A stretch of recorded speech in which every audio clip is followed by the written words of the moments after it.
Shalom, Grand Rising, Oseo Halito. Welcome to the video. Welcome to the channel. I am your brother, Dayala, aka the Copper Color Aboriginal. And before I get started, I want to give all honor, praises, and glory to the God of Israel. I also want to give recognition to the Holy Spirit and recognition to Yahweh Shai. Many salutes, much love, much ahab to you brothers and sisters who are keeping the will of our God to the best of your abilities. With that being said, I encourage you brothers and sisters to send up righteous prayers not only for yourselves, but for your friends, your family members, the innocent, and Israel, that the God of Israel will protect us, provide for us, heal us, and restore us. With that being said, welcome to the video. So I want to start off by apologizing about my consistency when it comes to making YouTube videos. I am going to try to be better at being consistent with the videos, right? And it's not that I don't have anything to talk about. Actually, it's just that I don't have a lot of time, right? So I have to divide my time between a lot of different things, and this happens to be one of the things that I really just don't make enough time for, right? So I'm going to try to be better at it, better at uploading videos. So I do want to apologize again for, not being too consistent with uploading videos, but I will try to be better. I can't make any promises, but I will try to be more consistent. But anyways, I wanted to talk about this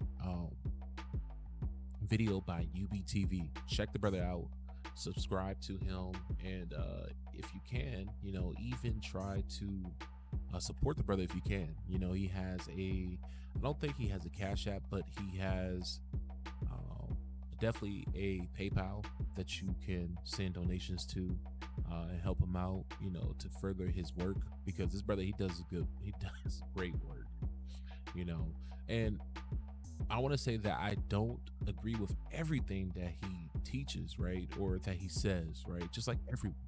And I just want to preface that I don't agree with everything he says, but I agree with a lot he has to say, probably like 99% of what he says or what he shows in his videos.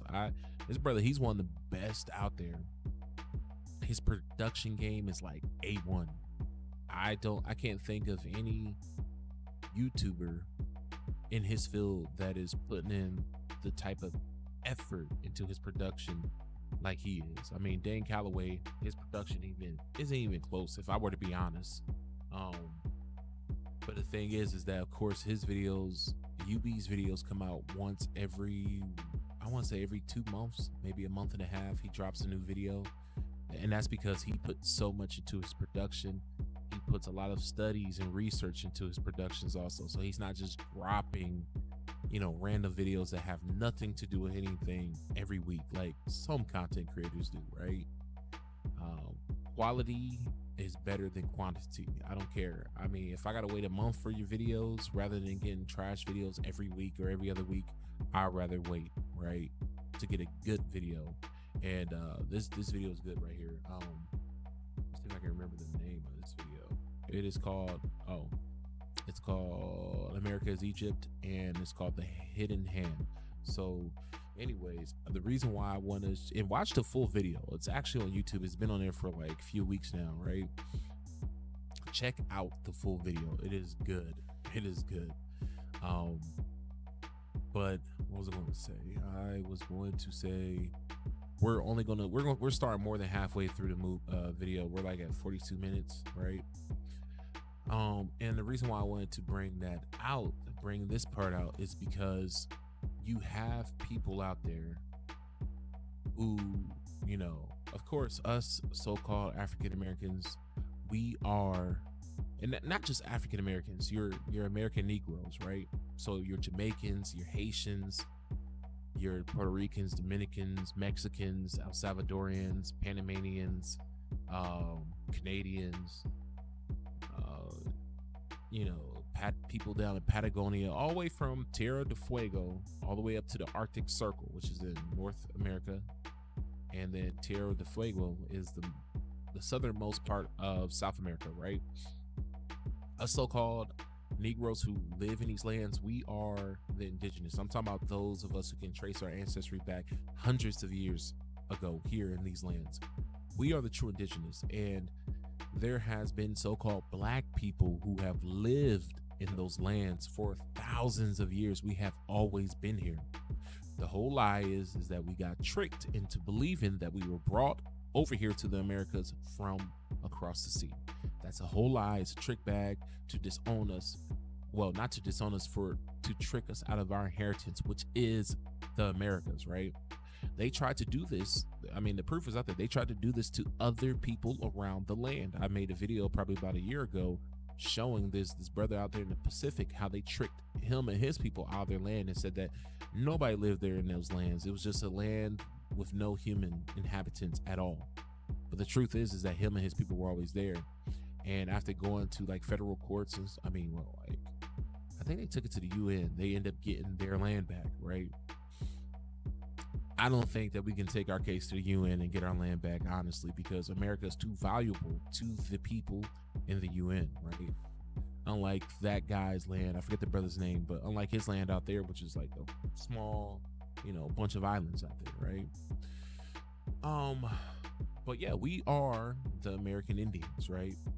And with us bringing that information out, you have scoffers out there. You have people out there who are like, no, you guys are not the American Indians. You guys are African slaves. And then you have people who are like, they will, when we show them the proof, right? When we show them, like the paintings, that the early colonizers painted of the indigenous people, and they look just like us, they make so many excuses. Then we go to the artifacts, right? We go to the little figurines, the statues, right? And we even go to the temple paintings. And that's very hard to beat right there. But what they try to do is they be like, well, I'm looking at these artifacts, and guess what? They look Asian, just like, well, this is what the Asiatic people are saying, right? So they go and they find the Mayan artifacts that look very Asiatic, right? They would get the ones that look like Chinese people and see, like, they'd be like, see, look, this looks just like the stereotypical Native American, right? That's what they would do. Yeah, it looks just like us. Look, he has straight hair, he has Asiatic features, so on and so forth, right? But what those people don't understand, I said this in a video. I'm not sure if I uploaded that video, but I said this probably about 3 or 4 months ago. I said, and it probably was, I think it was one of the videos that I uploaded when I was inside of my truck, right? I mentioned that, all those artifacts are not real.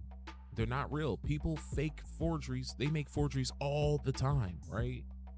There has been people in the past who have done that many times. I mean, they do it quite often. I don't know if it's a practice that's really going on that much today, but I know in the past, like in the early 1900s, they used to fake artifacts all the time, right?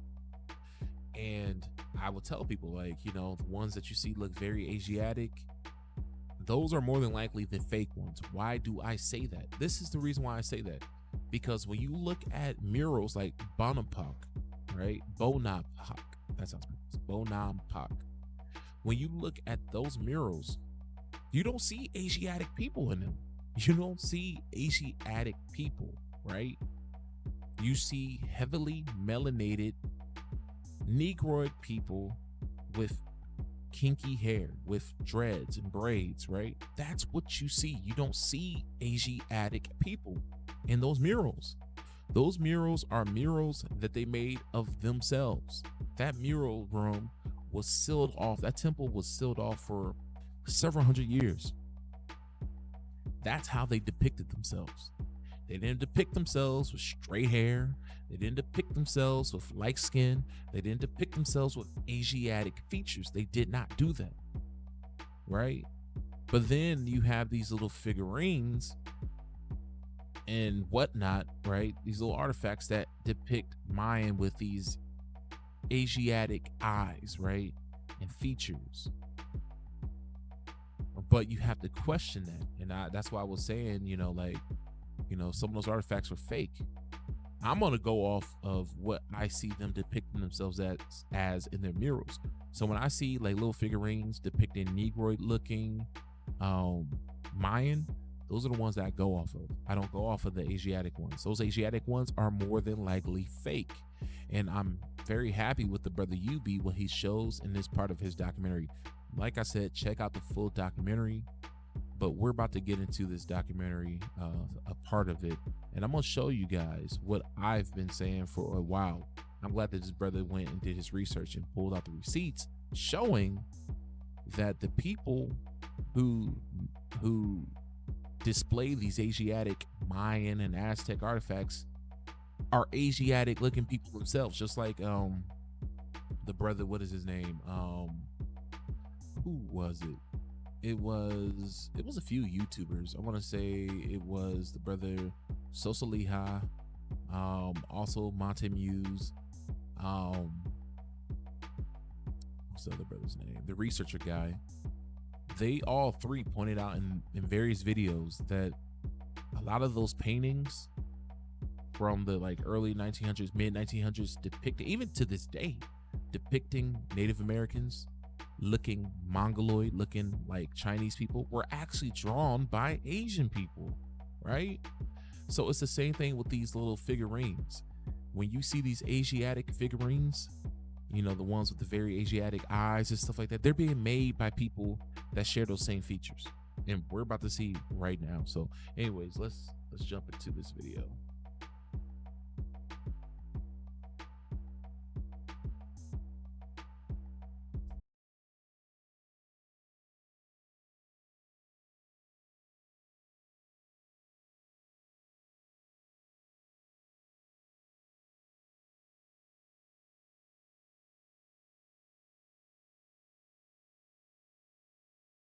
Look at this man's face.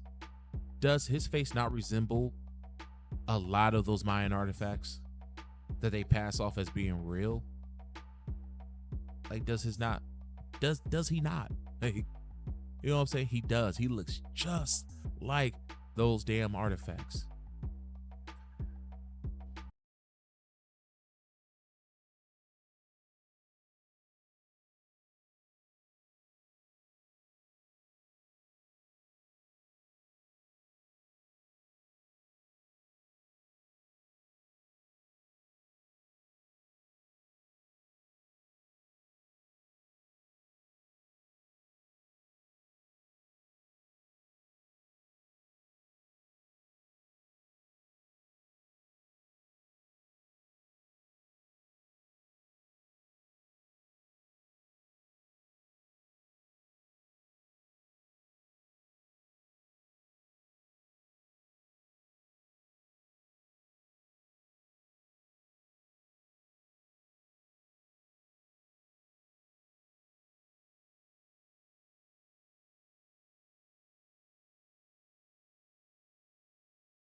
Sorry about that.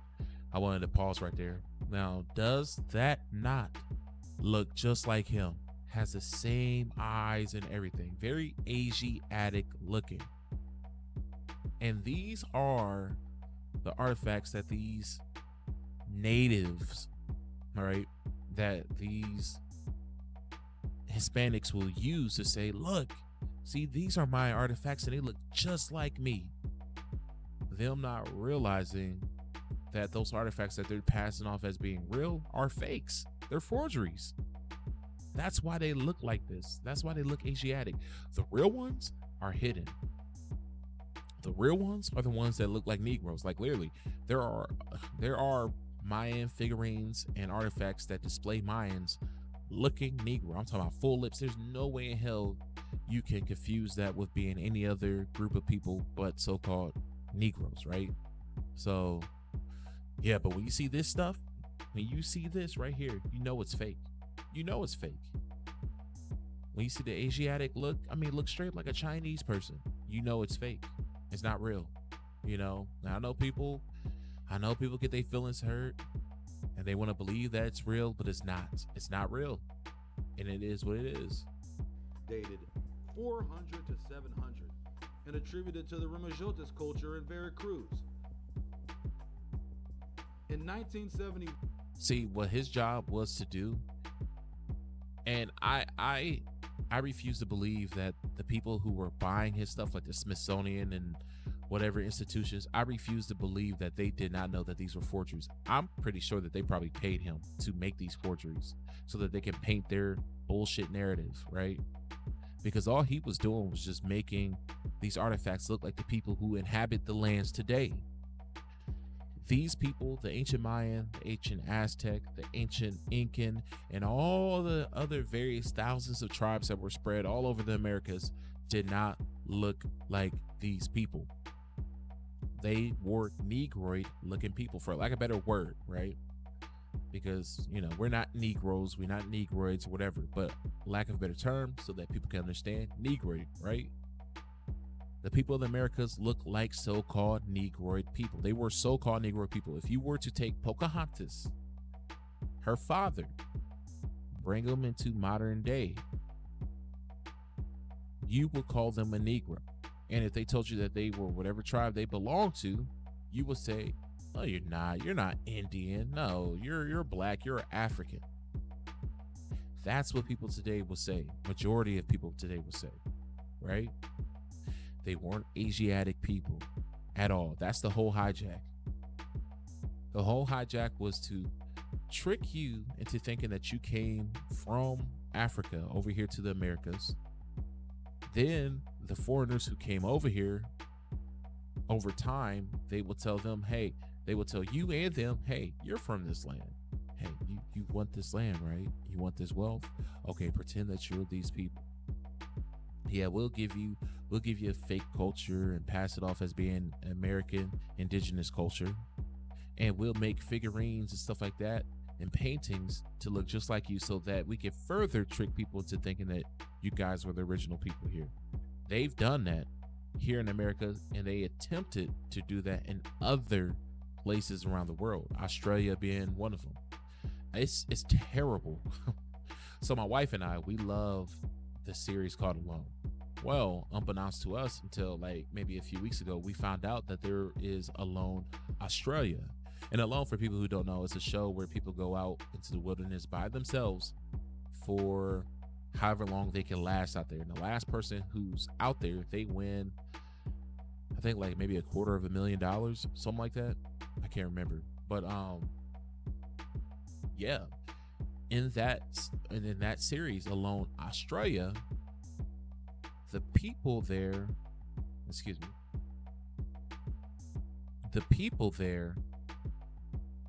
I'm talking about damn near all of Australian people there think that they are Aboriginal.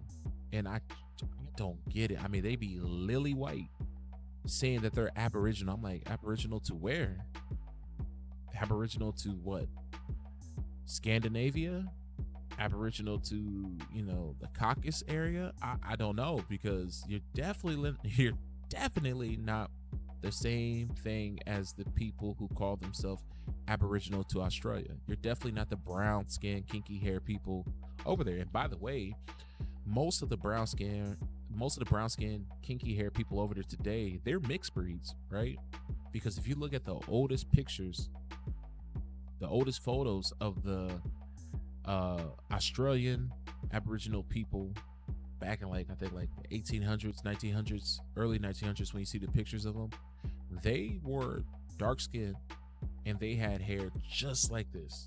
They didn't have the loose wavy curl hair. They didn't have that stuff that they have today, or the straight hair that they have today. A lot of those people out there in the Pacific are mixed today. This is why outside of Australia, when you go to places like Papua New Guinea and, you know, places like that, they still have kinky hair. Some of them have straighter hair, and that's only because they've been mixed with them now, mixing with white folks and Asians.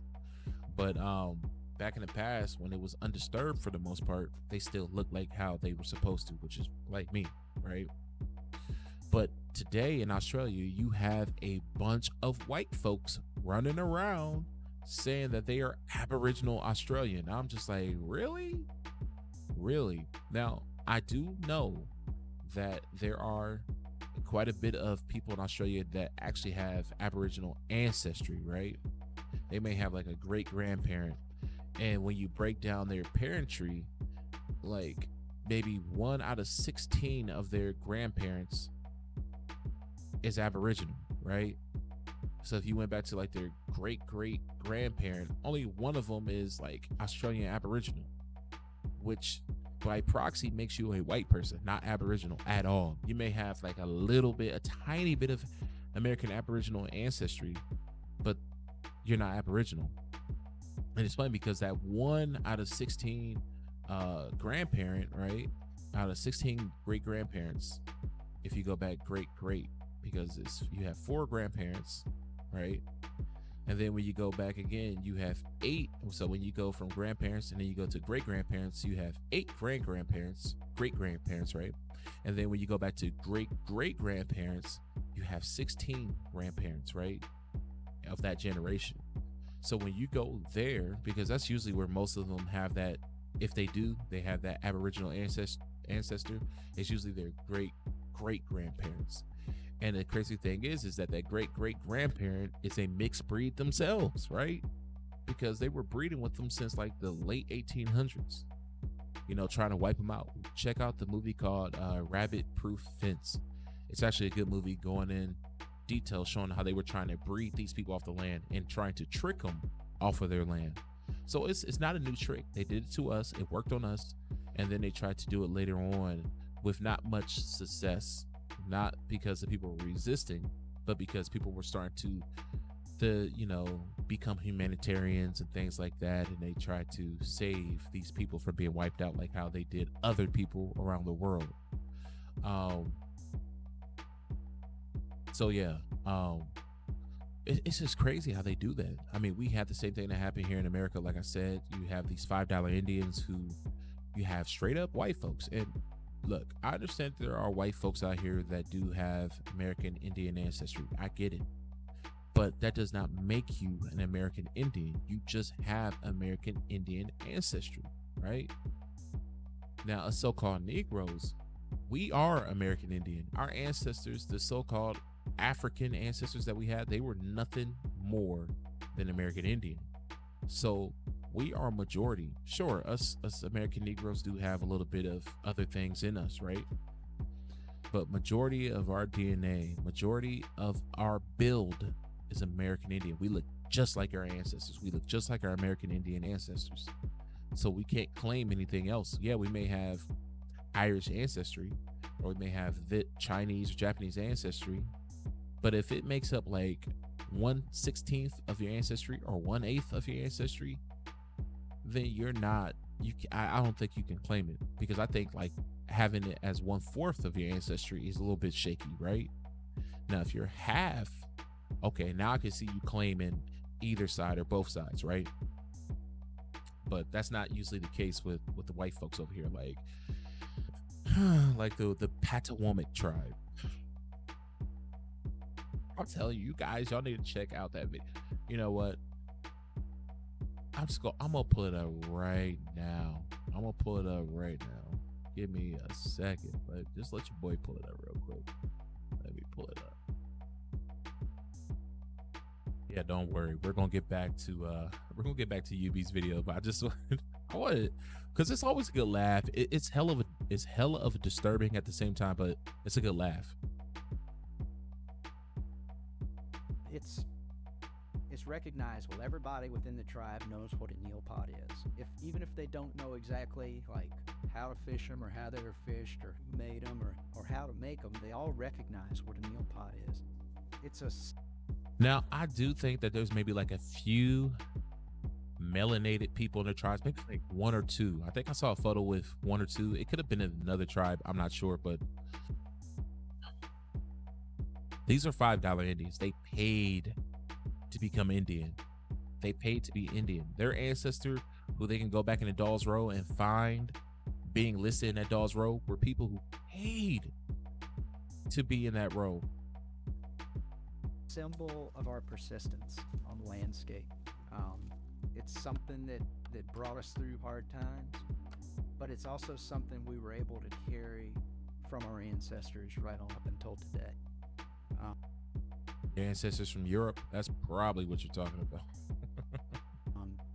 So in many ways, I think we've used it to sort of to exist. You know, and not only does it provide food, but it maintains our culture. Like it sustains us, you know, in a more of a spiritual sense.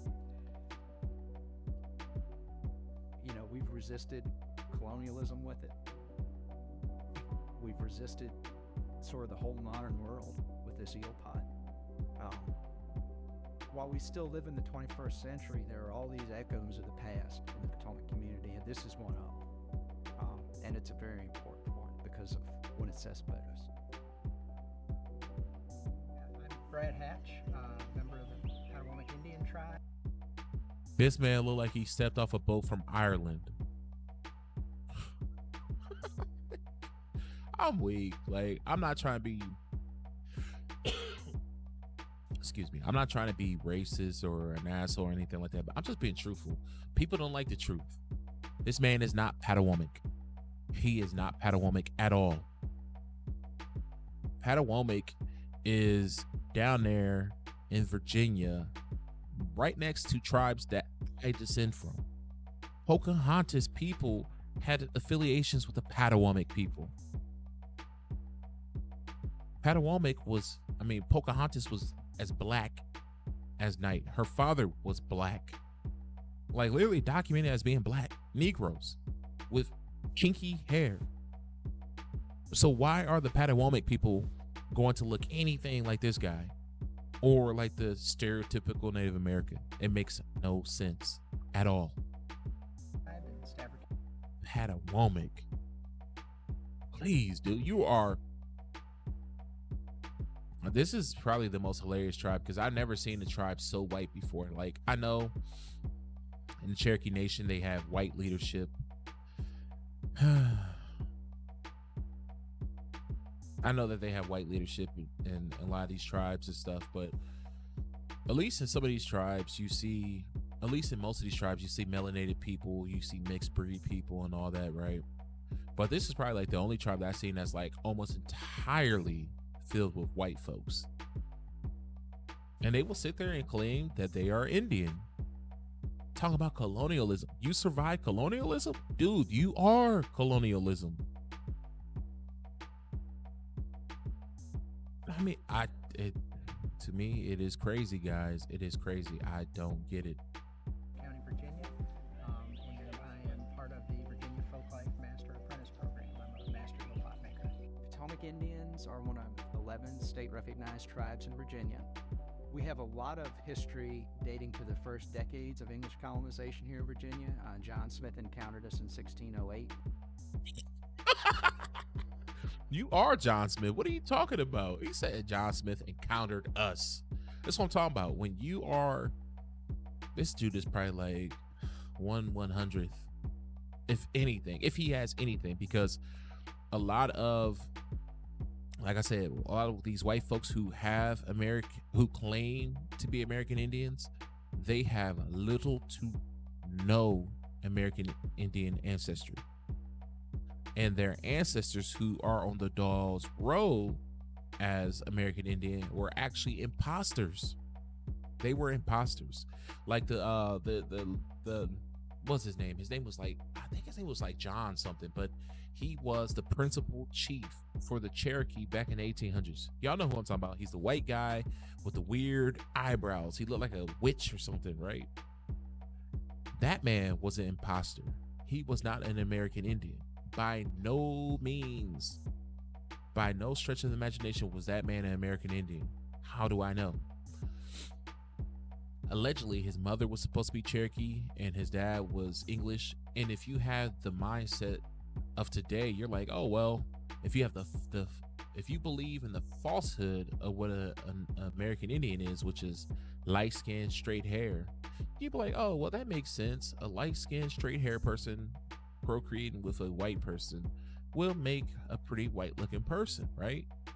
Well, the truth of the matter is that at his time when he was alive, the American Indians were still Negro people. We're still here today, right? So had his mother been a American Indian, like they claim, he would have at the very least looked interracial. He would have looked like your modern day mulatto person, right? He wouldn't look straight up like a white man. They're fake.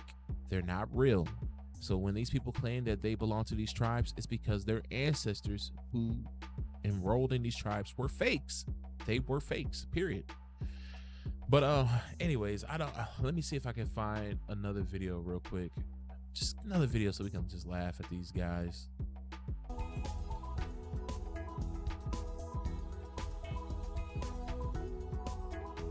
And now, another moment in the history of Stafford County. Look at this. Mystery. Look at this. Nevertheless, the older site at Indian Point still remains until this day. The Potawatomi spoke an Eastern Algonquin language. Some modern-day members of Wow. the tribe still speak this language. Wow. Wingapo Cheschame. Where once? She says it with, oh my gosh. She's, you know how white folks can be cringy, like when they do the stuff we do, they try to dance and it just looks so cringy. Even when they're pretending to be us as American Indians, they're very cringy. Wingapo. Really? No sauce in it at all, man. No sauce, no flavor, no salt, none of that, man. These white folks.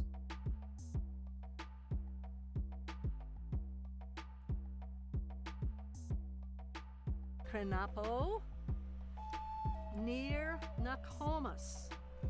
Near Tisimacog. Near Opaque. Miquon. Near Natashno, Peru. They want to be us so bad. Kina. See, this whole thing of this whole joke, this running joke that white people want to be us and don't want to be us, don't want to be us, right? We say that when they try to get into hip hop, when they do a lot of things that we do, right? They've been doing that forever. They literally have been doing that for thousands of years.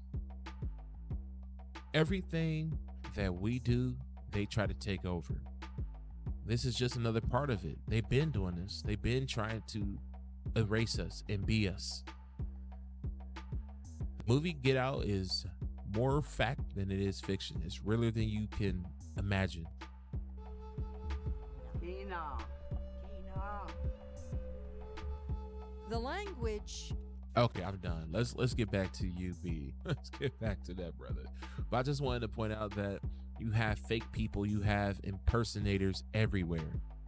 Just in Latin America, you have a lot of Asiatic, mixed breed Hispanic people who are they're the perpetrators, right? So yeah. Anyways, let's get back to it. One, the Los Angeles County Museum of Natural History presented a large Yeah, but my point in bringing them into the video, the white folks, is because in Latin America, they make the indigenous, the true indigenous, the Negroid people, who are the real indigenous down there, right? They make them, when they depict them as the people who reside in that area, which are the Mongoloid, Asiatic, Caucasian mixed people, right? Who were imported there. They were brought there, right?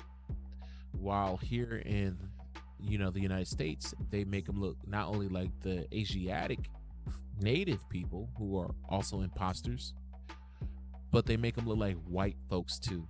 If you look at a lot of movies from like the 1970s, 80s, and even today, that movie that show Outlander, I think that's what it's called.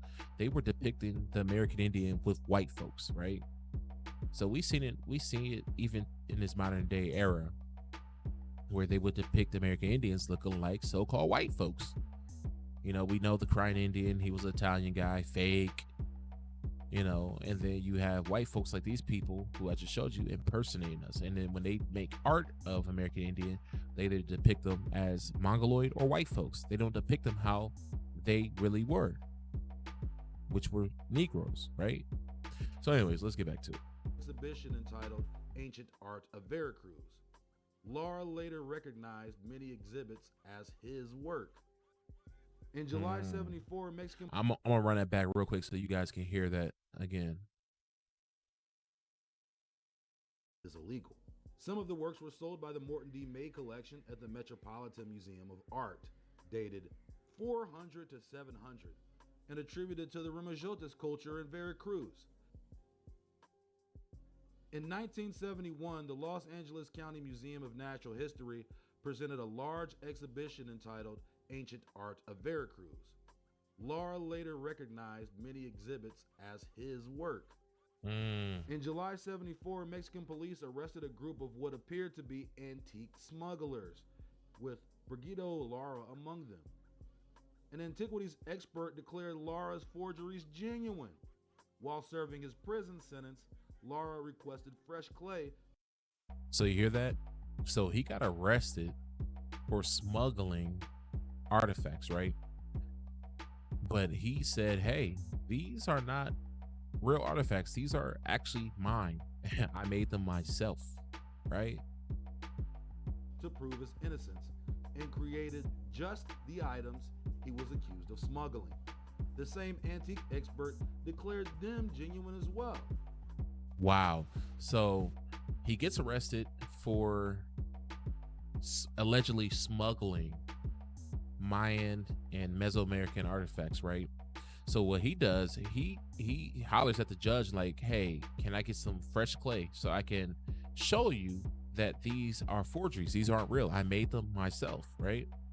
Because there was a expert who said that those were real, right? The ones that he made, the forgeries, the fakes, right? Then after he gets the clay and he makes more forgeries to show them that, hey, I made this stuff. The damn legal the expert said that the one that he just made were real also. Crazy, right? Lara was why was they saying that the one that he just made, why did he say that those were real also? Well, because the one that they're judging that off of are fakes. So he's going off the fakes. He thinks that the fakes are real, right? It's crazy, man. released in January 1975. Okay, that's a cool story. They're like, listen, man, you are arrested for stealing this contraband. You can't steal this contraband out of Mexico. He's like, man, no, that shit is fake. And then they go to the dealer, they go to the charlatan. They're like, no, this is genuine. This is genuine. That nigga was like, yo, give me some fucking clay, bro. Right. This fool done made the same shit that the old dude said was genuine, and then he said the new shit was genuine too. They was like, you know what? We gonna go ahead and let you get up out of here, bro. It's crazy.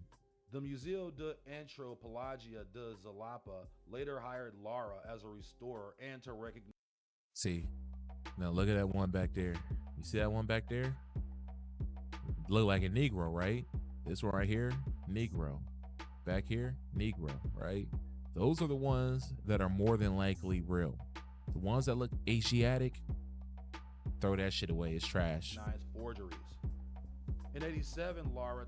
But yeah, you're not going to see that. They're not going to publicize, especially this one back here, because you can see the guy. I don't know how big it is on your screen, but go and actually look at the actual video. You can get a better look. But that's a Negro back there. That is a Negro. The only way you're going to be able to see this is if you go to these actual museums and look at them. Shout out to the brother. There was a brother who went to a museum down in Mexico or somewhere in Latin America, and he was showing all the Negroid artifacts down there that they don't show on television, that they don't publish in magazines, right? Told his story to two journalists from Connoisseur magazine. Through them, the St. Louis Art Museum heard that their Morton D. May collection contained his forgeries. Through them, the St. Louis Art Museum heard that their Morton D. May collection contained his forgeries. The Dallas Museum of Art and the Metropolitan Museum of Art also recognized they had Lara forgeries in their collections. Wow. Though they initially claimed that there was no proof. In 1999, he was featured in the documentary film Ruins, directed by Jesse Lerner. The film screened at the Sundance Film Festival and in many museums around the world, giving him further exposure. Lara continues to sculpt in ancient styles, but now signs his work and is a licensed maker of replicas. He calls his previous forgeries his originals or his original interpretations. End quote. Charlatan web. That's a charlatan for the web right there, bro. Right. This dude created an entire history. And what did the charlatans do?